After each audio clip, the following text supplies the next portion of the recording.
À l'occasion du 105e anniversaire de l'armistice de la Première Guerre mondiale, une cérémonie de commémoration s'est déroulée le 6 novembre à fin d'après-midi sous l'Arc de Triomphe.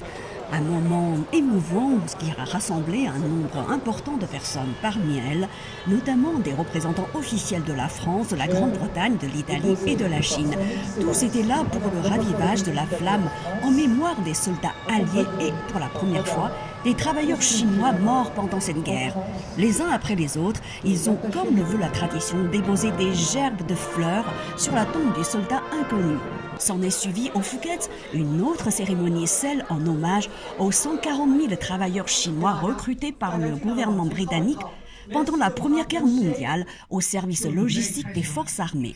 La majorité d'entre eux travaillaient près du front, essentiellement dans le Nord-Pas-de-Calais et la Somme. Et près de 30 000 d'entre eux y ont laissé leur vie, selon l'amicale des anciens légionnaires d'origine chinoise en France. Plusieurs personnalités chinoises et françaises se sont succédées sur l'estrade pour prendre la parole afin de partager une mémoire collective entre la Chine et la France.